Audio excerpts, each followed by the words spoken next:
নমস্কার বন্ধুরা, আমি মুন্না রান্নাঘরে সবাইকে স্বাগত।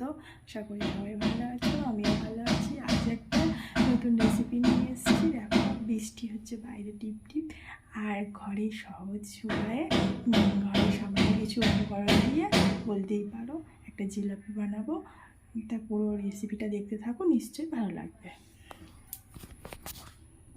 দেখো, প্রথমে আমি জিলাপির জন্য শিরা বানিয়ে নেব।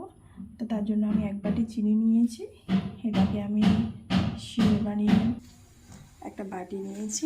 এই বাটির মধ্যে দেখো আমি 1 বাটি চিনি নিয়েছি আর 1 বাটি সম পরিমাণ জল। দেখো, যেহেতু 1 বাটি আমি চিনি দিয়েছি, তার জন্য 1 বাটি আমি জল দিয়ে এটাকে আমি ভালো করে নাড়াচাড়া করে নেব। দেখো, এর মধ্যে আমি 2টো এলাচ থেতো করে আমি দিয়ে দিলাম, ফ্লেভারটা ভালো হওয়ার জন্য।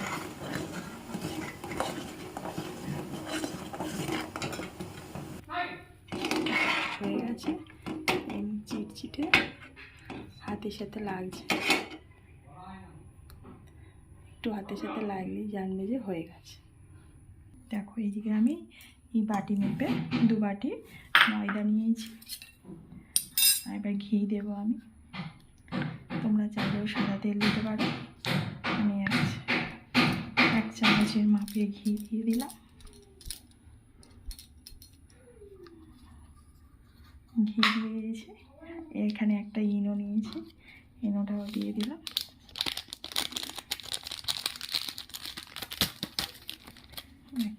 দিয়ে ভালো করে মিশিয়ে নেব। দেখো, ভালো করে আমি মেখে নিয়েছি।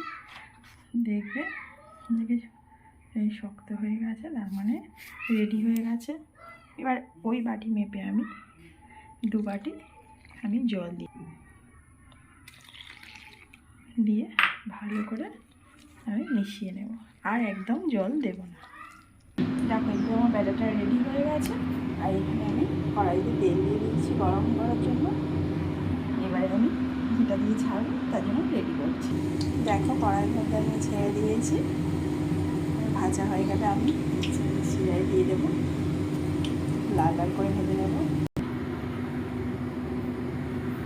দেখো, জিনিসগুলো রেডি হয়ে গেছে, আর খেতেও কিন্তু দারুণ লাগছে, মচমচেও হয়েছে, আওয়াজই হচ্ছে। দেখো,